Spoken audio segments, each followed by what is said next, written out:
Usa ka mahimayaon ug malipayong adlong igpapahulay dinhi sa Central Mindanao Mission. Diin gipahigayon ng Adventist Health Professional Fellowship nga nagpasiugda og programa mahitungod sa kahimsog ug kaayuhan. Ang maong panagtigom nagtumong sa pagpalig-on sa ilang espirituhanong kinabuhi ug sa pagdala niini ngadto sa ilang matag-adlaw nga serbisyo sa medical field.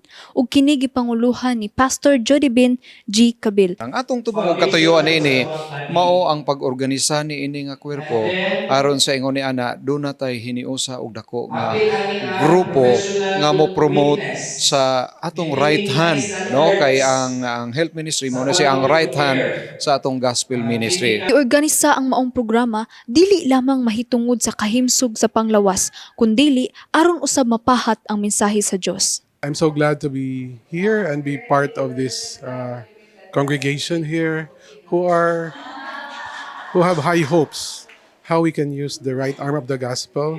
True essence of medical missionary work will be opened into the hearts of these professionals. Pinaagi sa pagpaminaw sa pulong sa Dios, daghang kasing-kasing ang naablihan. So dako kay siya tabang nga naka-help sa ako spiritually nga dili lang ang akong kaugalingon akong natabangan kung dili apil ang ako ang kauban sa ospital, mga non-SDA workers. Dili lang para sa ilang kaugalingon ang pagtabang, kundili apil usab ang ilang mga kauban sa trabaho bisan pa og dili pareho og pagtuo. Pasalamatan ang Southwestern Philippine Union Conference Health Ministry Department tinaagi sa leadership ni Pastor Cabil nga din siya ania karon diri sa Central Mindanao Mission aron sa pagtabang sa pag-organisar sa ato Adventist Health Professional. Dili lamang kini usa ka higayon sa pagkat-on kundili usa-usab ka panahon sa panaghiusa ug paglig-on sa ilang organisasyon pinaagi sa pagpili sa mga opisyal nga magamando ug maggiya sa ilang grupo. Dili lamang kini mahitungod sa kahimsog ug kaayuhan sa panglawas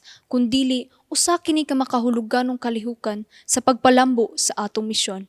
Kini si Irish Gallardo alang sa Mizpah Live News and Commentary.